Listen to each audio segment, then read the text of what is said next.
awareness about the prevention of neurotrauma and emphasize the importance of thinking first to safeguard lives. To commence our proceedings with a sense of peace and reflection, we are honored to have Qari Abdul Rauf Madani for recitation from the Holy Quran. He is a graduate from Medina University, Senior Member, Board of Governors, Khyber Teaching Hospital, Peshawar, Senior Member, Board of Governors, Red Crescent Merged Areas of Pakistan, Member, Central Ruyat Halal Committee. He is a lecturer at Northwest School of Medicine as well.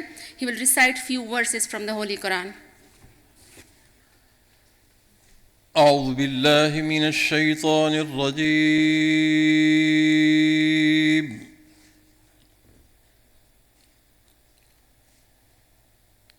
بسم الله الرحمن الرحيم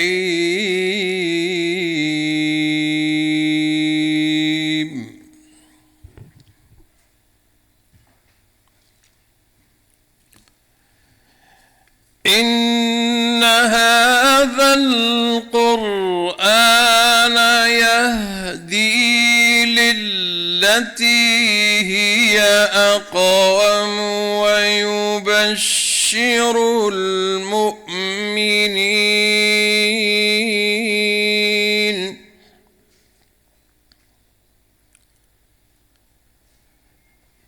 ويبشر المؤمنين الذين يعملون الصالحات أن لهم أجرا كبيرا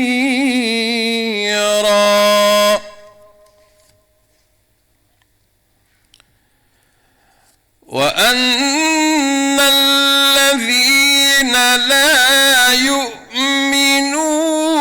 بالآخرة أعتدنا لهم عذابا أليما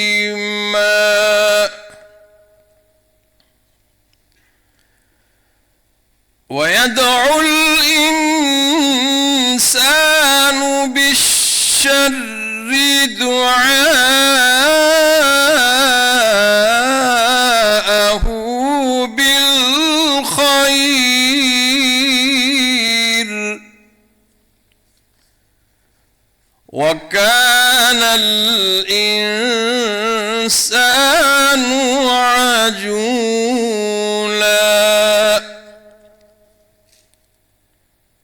ويدعو الإنسان بالشر دعاءه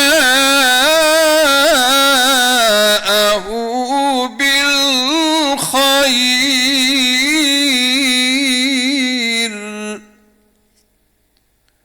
وكان الإنسان عجولا صدق الله العظيم.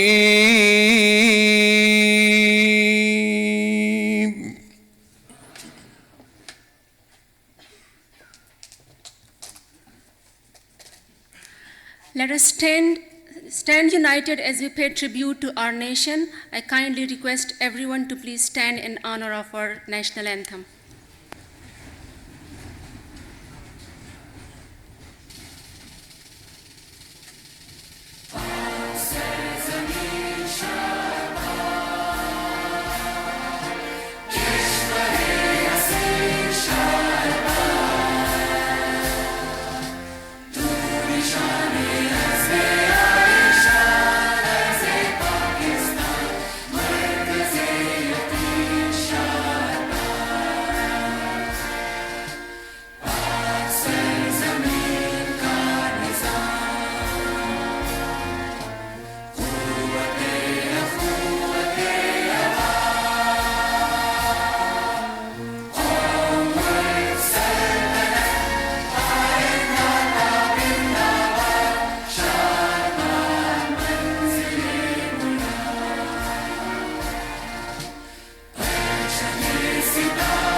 Thank you. You may take your seats.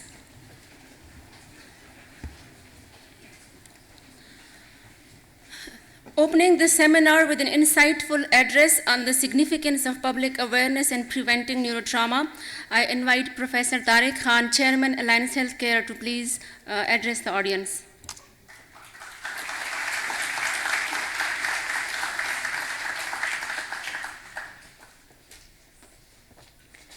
Bismillah ar-Rahman ar-Rahim. Okay, good morning. Welcome to the honored international guest speakers for the first International World Federation of Neurosurgical Societies Global Neurosurgery Conference. And welcome to all the other esteemed guests, the students from the medical school and the different colleges of Alliance Healthcare.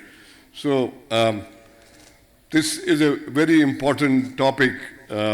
When I came to Pakistan back in 1990, we were seeing so many different problems regarding trauma to the brain and spine, and a lot of them were preventable. And this is one of my favorite pictures, trying to get as many people on a motorbike, and also thinking that one helmet protects everybody. And it looks like everybody is trying to get onto the Guinness Book of Records to see how many people can fit on a motorbike. You can have some few others as well on top of that, I think, with little babies. And then thinking that one person will wear the helmet and, everything will be okay. So I just give you some statistics. We did a study back many years ago with Indonesia, India, and with Peter Riley from the Asian Australasian Society of Neurosurgeons, and we found that literally nobody was wearing helmets or seat belts at all. And which was not surprising because we were seeing all the time. And then we had this menace as well, that people would try and sit, wherever their seats were available on a bus on the top. Thank God, because of the BRT system now in Peshawar, things have improved somewhat from that point of view. So what we did was that we started doing public awareness seminars, and we started talking about prevention of brain injuries, and regularly we would do these seminars.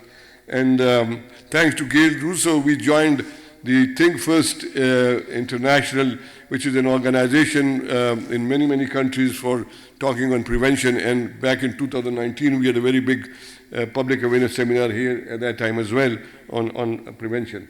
But after the BRT coming here, we have this new menace, unfortunately, one-wheeling, and sadly, these young people, and all these trauma, head injuries, spine injuries are young people. And they're intelligent people, they're educated people, and they're doing these sort of stunts and then coming to the hospitals, with different things. So I think it's very important for everybody to understand that it is very important to try and prevent, and you can see that every day there is in the newspapers that how many people have been injured because of this one-wheeling, and I can't understand the reason for why would anybody do it. Yeah, they call it that there's a thrill, but like the thrill does not mean that you should kill yourself or, and create problems for yourself and your family, unfortunately. And then there were other issues. Firing in the air, whenever we have something to celebrate, in weddings, many people get injured. Used to, now, thank God, with the efforts from the police, it has come down, or maybe the bullets have become more expensive, but people are less and less. But, if they win an election, or if they are in a wedding, or if they, sometimes they win a cricket match from India especially, so, they were shooting in the air and killing each other because of that. So I think it's very important for everybody to understand this, and these are all preventable things. Why would you want to shoot in the air and kill people, or why would you want to do one-wheeling and kill yourself? So I think it's very important for everybody to understand.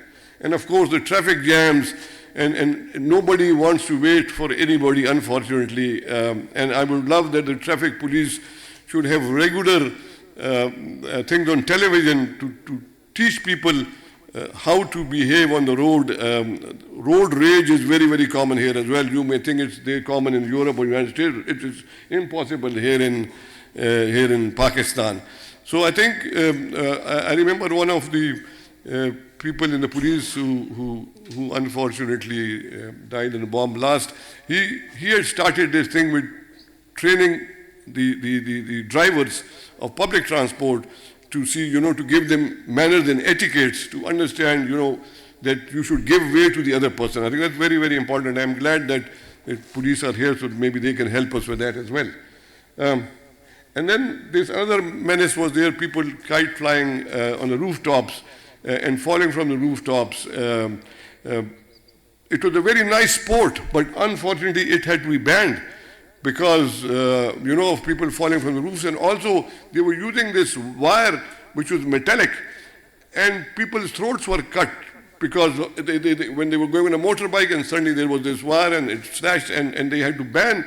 So it was such a nice event, used to be once a year and everybody would enjoy it, but it became again into a rage that, I have to win this, the thing. So unfortunately, again, it was like that. So what we did was that as I said, we started this back in the early 90s. We made a head in the society, and we placed these banners everywhere, and you can see that you need a helmet on a motorbike, and everybody sitting on a motorbike, whether sitting on the front or the pillion person, the pillion passenger, because it is the pillion passenger who somersaults over the person who is riding the bike and falls down as a bigger head injury, unfortunately, than the one who's riding the bike, because the guy is holding the bars. So, and rooftop and firing. So, and of course, very important to obey the rules. The rules for traffic laws have been made for us, for our safety, not for the government's safety. The government has nothing to do with that. It's for us, the laws were made. And because of this program, we got one of the colleges involved, the Home Economics College in Peshawar, and they made it in part of their bachelor's program course where they would go to schools and teach little children about driving and motorbikes so that they could go home and explain to the parents. And I think we are gathered here today for this particular purpose. We have a large number of young students here, and I hope they understand, and I hope they are able to tell their friends, neighbors, and everybody that to ensure that we should be very careful and reduce the burden of the head trauma, because that is something which is preventable, and it will reduce the burden on the hospitals and on everybody. Thank you very much.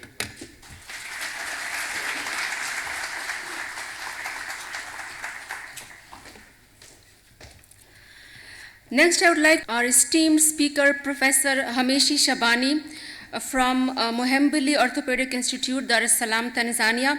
He will provide his valuable perspectives on the prevention of neurotrauma. Please welcome Professor Hameshi Shabani.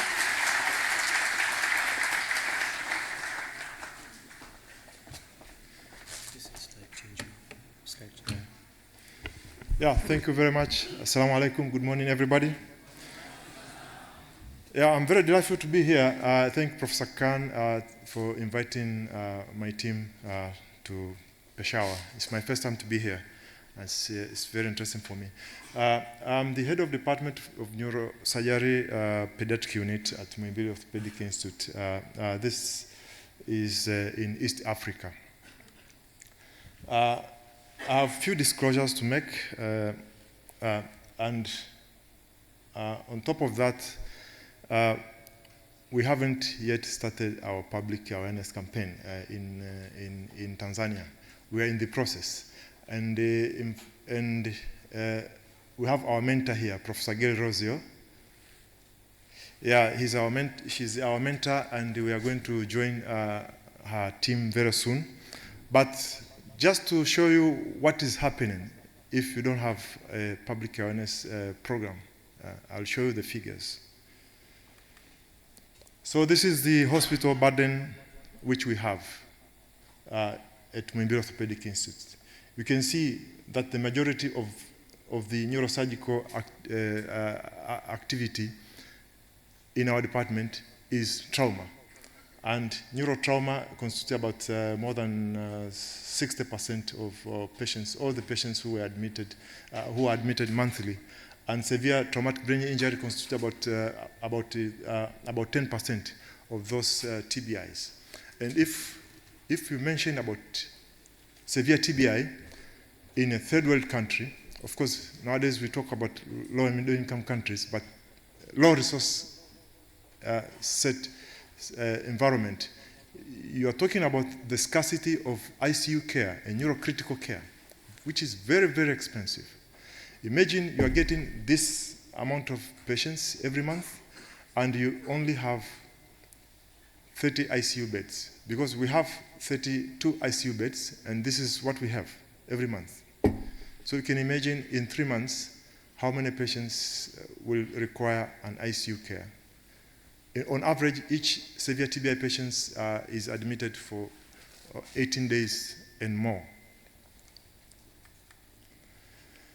We did our survey in 2017, and I'm comparing the two hospitals here.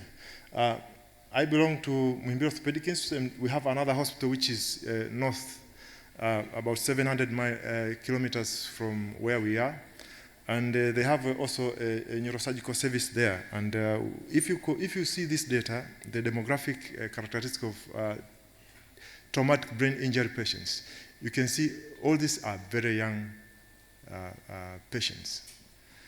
I will show you the data which is not in the table, and this is pediatric group. Pediatrics in our country, we regard them from 12 years under. So there are no pediatric group. I mean, there are no pediatric TBI patients in Tanzania. This is what I can tell you. I don't know why. But in the next slide, I will show you what happens. We have all these enforcements in place. All these regulations, road traffic regulations, helmet use, speed limits, pedestrian pass, road safety week annually, driving license. No one is allowed to drive even a motorbike without a driving license in Tanzania. We have also work and safety rules, town planning regulations, environmental and sanitation regulations. They are there in place. But who enforces those regulations? I will tell you, each box there, they work separately. And at the end of the day, they expect a public population to communicate with those law enforcement categories to reinforce their law. It is very challenging.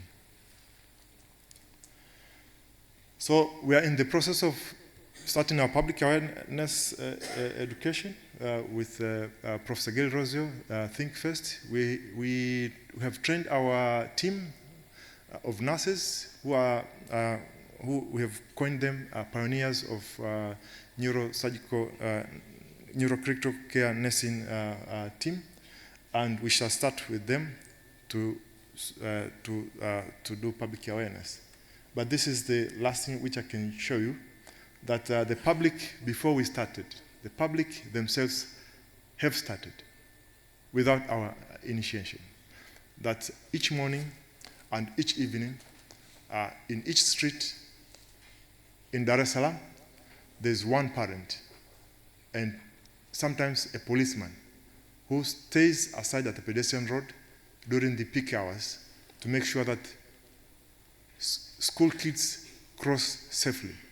And I can commend the parents, their own initiative, without a Think First and all of us medical team in Tanzania, that they have managed to bring down the pediatric population, TBI cases.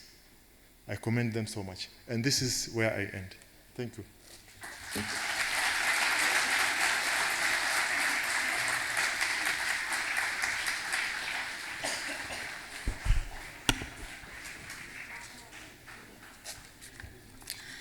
We have a courageous individual among us sharing a real-life experience to shed light on the human impact of neurotrauma.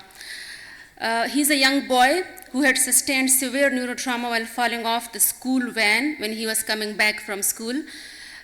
Please welcome Hamad on stage, who will share his story with us.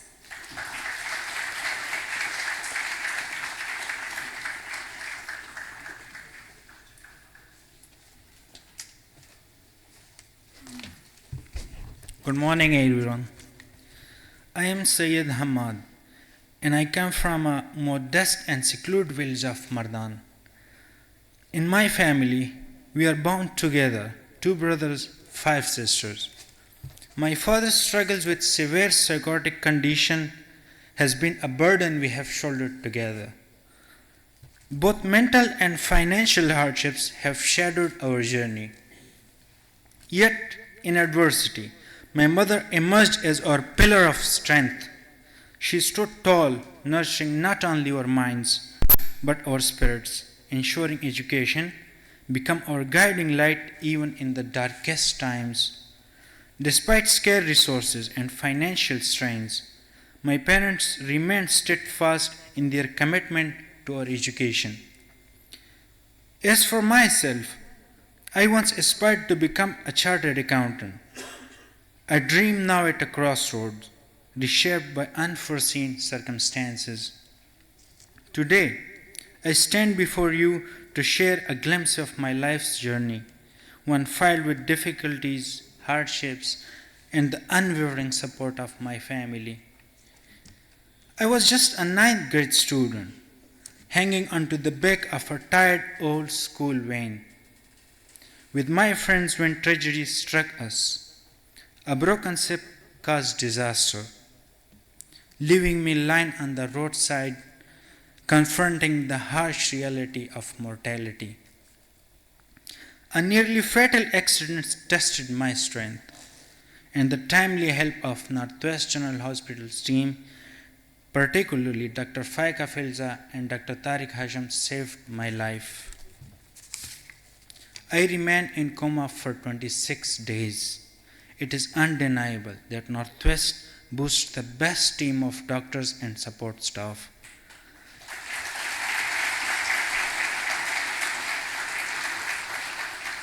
Adding to my struggle with illness, I developed CSF rhinorrhea 3 months after my surgery, requiring another surgical procedure. In 2020, after 4 years since my surgeries, I began experiencing epilepsy, which ultimately halted my studies. I wish I could continue my education, but I cannot manage both my financial and health crisis. I emphasize the importance of cherishing education and the vital role of support networks in navigating life's trails. Additionally, my journey underscores the importance of awareness regarding the risk associated with falls from vehicles like vans. My experience were a broken step which led to severe consequences and highlights the needs for preventive measures and heightened cautions during transportation. In the end, I would say life's trail reveals our inner strength, and I stand here as a proof of power of family and compassionate care. Thanks for listening to me. Have a nice day.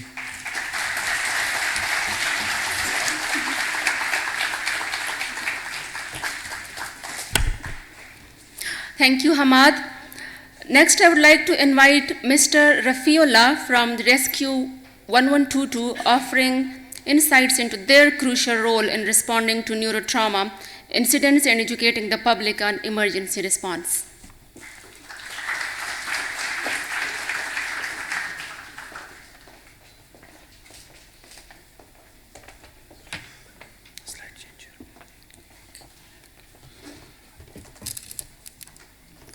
Bismillahirrahmanirrahim, ladies and gentlemen, honorable guests and the faculty come in Pakistan from abroad. I am here to present about the role of pre-hospital emergency rescue services, Rescue 1122 in Pakistan, specifically in KP. This is the sequence of my presentation. The brief introduction of pre-hospital emergency rescue service in Pakistan, it was first established in Lahore back in 2004, and later on in KP it was established in 2010 when terrorism was on peak. It's nowadays it is working in 35 districts of KP, including ex-FATA on Afghan border. So also it is also functioning across the Pakistan in Gilgit-Baltistan and Azad Jammu and Kashmir. We have separate 7 wings at district level which is providing pre-hospital services, including administration wing, control room wing, medical wing, which is called ambulance wing. After that, fire wing, water rescue wing, and the specific which is for the prevention is training and awareness wing, which work on the community resilience. So this is a little bit facts and figures of KP. You can see that the KP area and the population and the literacy rate. Why I mentioned the literacy rate? Because it shows how much we are aware about the prevention side. So the Rescue 1122 is established in 2010 in KP. We have approximately 112 stations. We have a specific satellite station established recently with the support of USAID on the highways and the motorways of KP. So in case of road traffic accidents on the major motorways or highways like Indus Highway, like M1 motorway, like Swat motorway, so the satellite station specifically established on the motorway respond immediately. We have started the referral services back in 2021 when the government of KP decided that the ambulance services of the hospital was handed over to KP Rescue, and now from the last 2.5 years, approximately 3 years, we are working on the shifting of a patient from a secondary care, from a primary care to the tertiary care setups across the KP. Even if a patient is in Chatral or South Waziristan or in Lucky Marwat or in DA Khan and he or she needs immediate surgical intervention like in head injury cases or spinal cord injury cases, our support staff, our trained staff with the well-equipped ambulance immediately shift the patient when a doctor prescribe the shifting. So these are the latest figures. You can see that approximately we have total emergency responded in the last 10 years is approximately 10 lakhs. The important figure in it is road traffic accident. Approximately 1,80,000 patients of road traffic accident was rescued by the Rescue 1122. This is the brief definition of neurotrauma, and I will skip it because the senior are sitting here, so they know better about this. These are the little causes which we see in everyday cases.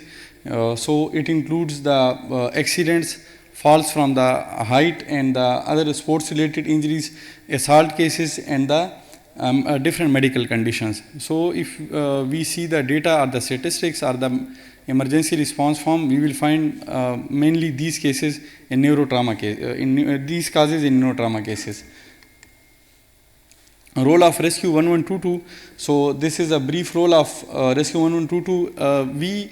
The main thing that we prevent further injury.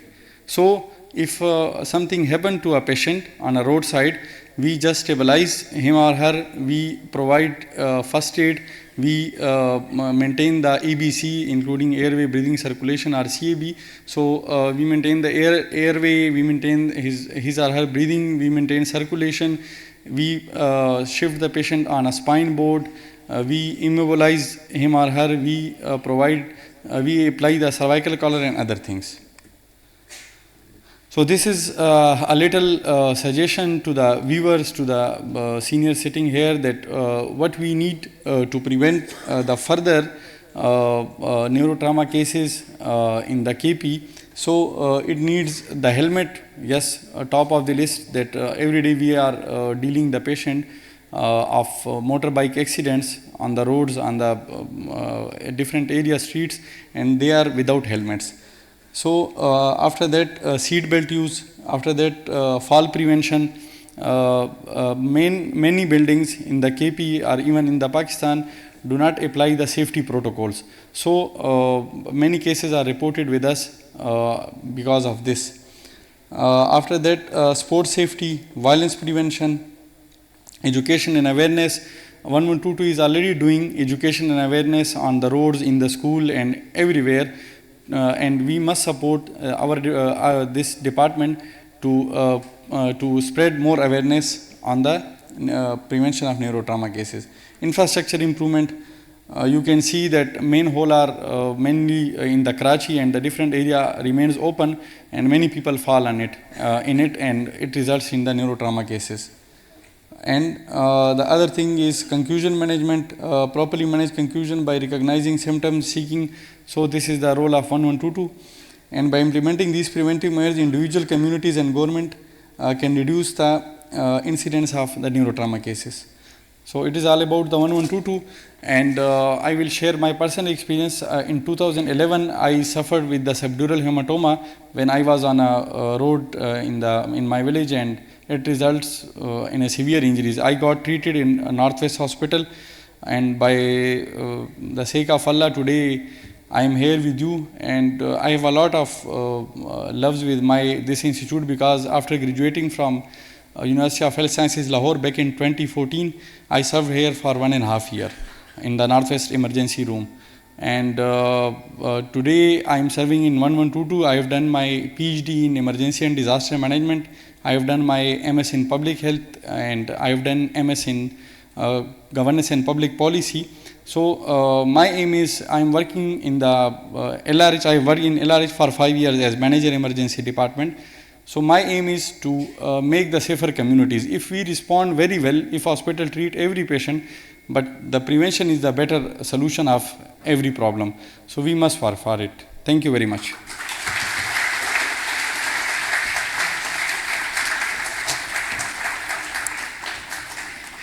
Thank you. To discuss the importance of traffic regulations and safety measures in preventing neurotrauma incidents, may I please invite Mr. Arshad Khan, SSP Traffic Headquarters, to share his insights.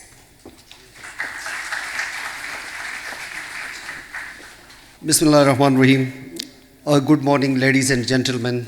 I am Arshad Khan, SSP Traffic Headquarters, Peshawar. Okay, my first slide is Peshawar City traffic volume. The total population of Peshawar is almost 4.75 million, and the vehicles enter and exit Peshawar, it is 500 million. The vehicles which remain inside the city, it is 1 million. Total rickshaws, 85,000, and amongst these 85,000, only 30,000 are registered, the rest are illegal. Motorcycles, 481,755, and amongst this only 40% are registered. Then the motor car, jeeps registered, it is 137,394, and it is without those vehicles which are registered outside Peshawar, Islamabad and the rest of Pakistan. Then Peshawar, the permit taxis which were given permission, the total is 6,722. Without permit, that is illegal, 15,000 approximately. Small good vehicles, 30,000. Wagons permitted, 60. 200 are without permits. Minibus, 80, ambulances 1,101, and Chanchi, that loaded rickshaws 10,500. Our mission to facilitate the public in smooth flow of traffic in city with the slogan Pehle Salam and then Kalam, please show me your driving permit. And then we have traffic 3 E's. 3 E's is like engineering, traffic engineering, education, and enforcement. Unfortunately, the traffic engineering and the road infrastructure in Peshawar and in whole Pakistan it is not up to the standard. So the traffic police is focusing on traffic education and then enforcement. So traffic education, let me give you an example. We have a frequent violator, that is a motorcycle rider, and we fined him 27 times for not wearing the helmet. 27 times. So the 28th time, we bought him a helmet, and we requested that, okay, that is enough. So the next time, we again saw him without helmet. So then it comes to enforcement, and then we started fining him with big fines. And then it comes to the road accident. So the road accident, it is alarming. Unfortunately, the KP, this province, it has been like through terrorism, bomb blast, and explosion, IEDs, target killing. But if you look at the statistic of the road accidents, it has killed 3 times more people than these terrorism-related crimes. So the data, the fatal accident data, the total cases registered in KP is 881, and the vehicles involved is 1,159. In these cases, 899 males died, 151 female, 599 people got injured, like fatal injury, like organ damage, and then 143 female injured. Then it comes to non-fatal accident. So non-fatal accident, the cases registered 2,401, vehicles involved 43, and injured male 2,935, and female injured 497. So ladies and gentlemen, let me tell you that this figure, in these cases, 60 to 70% the motorcyclists or the motorcycles are involved. Now, let me tell you in the next slide, it is the violation by motorcyclist. So this data, we have data of Peshawar and KP. So you just look at the data. This is the violation and the fines or the challans. So in this serial number 4, riding motorcycle without safety helmet. So we have 284,280 violations in KP, and peoples are fined. And then in the whole KP, it is 369,179. Similarly, so the motorcyclist data in total, the total cases and total violations reported by Traffic Police Peshawar is 708,016. And in whole KP, it is 2,861,761. So that's all from my side. Thank you. Thank you, ladies and gentlemen. Thank you.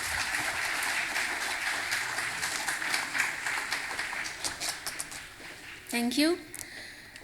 For her outstanding contributions to the field of neurosurgery and neurotrauma prevention, please join me in extending a warm welcome to Professor Gail Russo from George Washington University, USA, and the chairperson of G4 Alliance to share her expertise with us.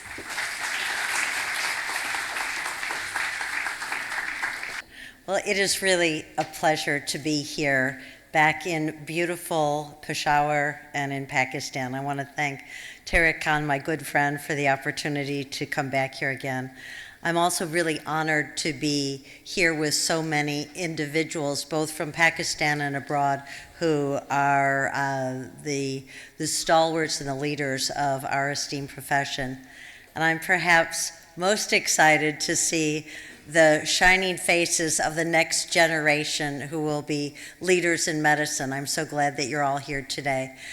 And I have a fairly simple message for you, which is that we have both challenges, but indeed we do have opportunities as we face the consideration of this topic of global neurotrauma.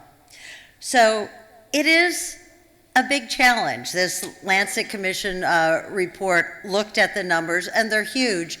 It's a daunting task to take on the prevention and care of people with neurotrauma.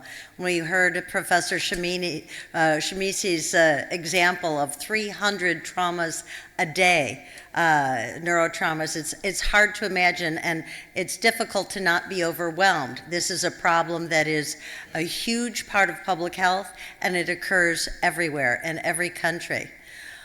But there is an opportunity here for us to work collectively together, and for the first time in the history of public health, there is now a concerted movement from nations and organizations to make a difference in treating patients who have surgical problems.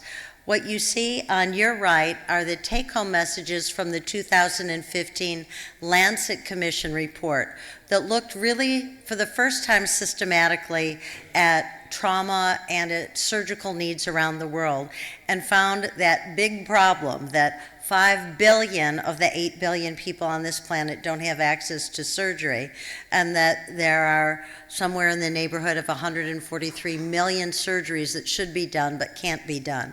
That sounds like a pretty tall task, but that paper, that study, led immediately to the unanimous decision by all the members nations of the WHO to do something about it and to strengthen access to emergency and essential surgery. And that includes workforce development and all that goes into it. So two big things have come from those decisions. One is that there's been an explosion of research in what we are doing, what the state of the art is, and what we could be doing regarding neurotrauma, so that we're getting a handle on the problem for the first time. The second thing is that organizations, civil society and national organizations are coming together, like the G4 Alliance, which I'm proud to chair, that brings together surgical, obstetric, trauma, and anesthesia groups to work together to provide access to these problems. Well, what does that mean for us in neurosurgery? Well, if you take a look at this, our specialty of neurosurgery is responsible for a very large amount of public health concerns, and you've seen some of those today. It's road traffic injuries that are a big problem everywhere. Falls are an increasing problem. Did you know that falls, even more than road traffic accidents, now are the leading cause of cranial trauma and traumatic brain injuries? Firearms, and no, it's not just Pakistan. It's in my own home city of Chicago, where children can hardly go to school without facing firearms threats, and we must be involved in that. And then sports concussions. We see this all the time, and we need to do things to both prevent them and to find a better way of treating them. But we have strategies now for action that we didn't have 10 or 15 years ago. We're expanding, and in this increasingly global world, we're sharing research so that we're all well informed and we can take that good information to policymakers.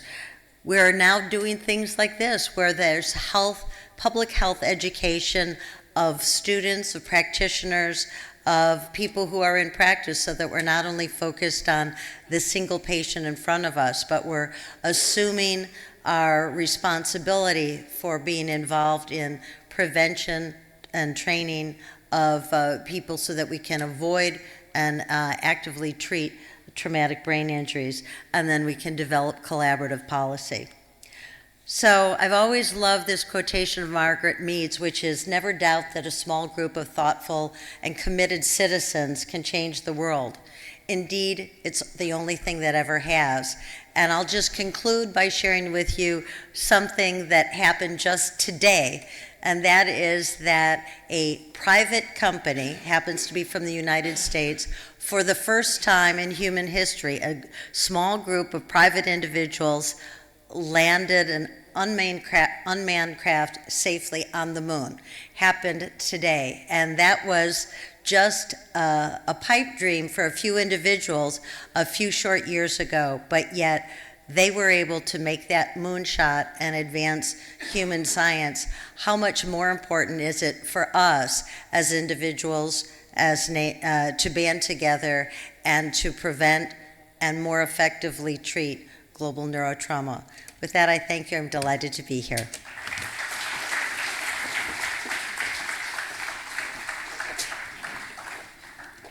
Thank you. Next, I would like to invite on stage Professor Franco Sarvade from Humanitas University, Milan, Italy. By now, you all know him very well, to enlighten us with his address.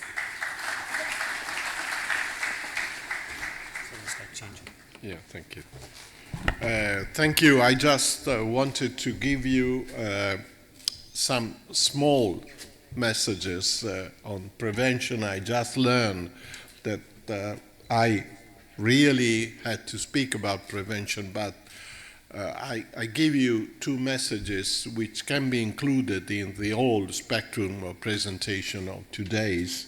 And as you see below, you cannot see it, but the number of accidents causing traumatic brain injury is very much different among the different nations. You see that from a level at the bottom in, let's say, Armenia or Africa on one level to North Europe at the end, there is a 3 times difference. So whenever we want to target our intervention, first thing for the students, you have to know where you are.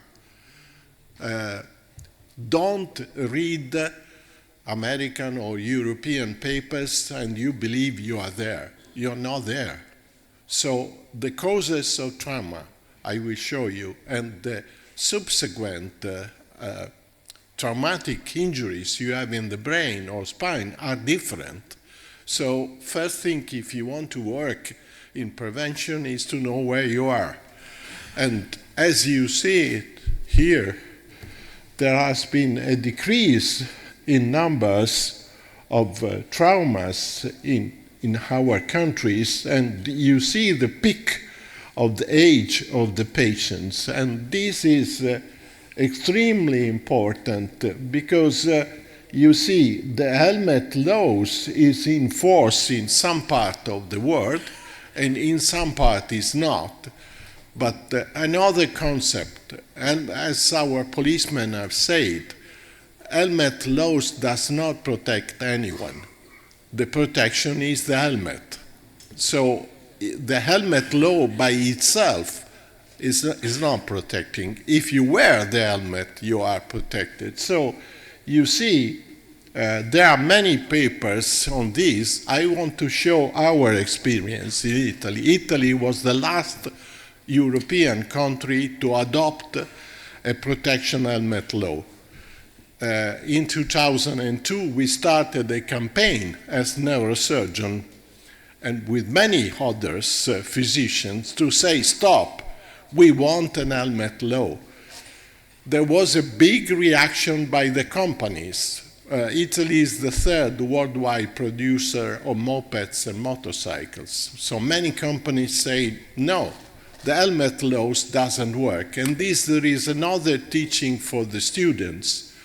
They told us, listen, we have 2 data published by 2 neighbor countries, Austria and Yugoslavia. At that time there was Yugoslavia still. Now we have Croatia, Slovenia and Serbia. They both are showing that the helmet doesn't work. In Austria and Yugoslavia, before and after the law, nothing changed. But why? Austria, the use of helmets was already 86% before the law. So law cannot change anything. Yugoslavia, the use of helmet was less than 10% before and after the law, because there was no reinforcement. So the teaching is for students, you always have to know, when you do a medical intervention, what is the denominator, where you start from. How many people is wearing the helmet before and after the law? This makes a difference. So what we have shown in our country is that if you wear the helmet, 66% of motorbikes admission in neurosurgery is a decrease. And as you see, acute epidural hematoma disappeared. We don't see them anymore because they are contact injury. If you wear the helmet, you don't have it. And this is a recent study from Cambridge showing that in different areas of the world, the causes of trauma are different. In Europe, there is elderly patients, and the main cause of trauma in most parts of Europe is fall in elderly, with people with a lot of comorbidities. The consequence is the type of trauma and the type of hematoma. You see that epidural hematoma are very frequent in India, Pakistan, South Africa, and in Europe is more frequent acute subdural concussion, which goes with the age of our patient and which goes with our causes of trauma. So the end and also decompression is different. So the message is there are different scenarios, and the intervention for prevention has to be targeted, as Gail said before, and as our police, your police said before, has to be targeted to the situation where you are. This is the only way to make it effective. If you generalized an approach to neurotrauma patients who are different in different continents, you probably will not have an effective intervention. Thank you.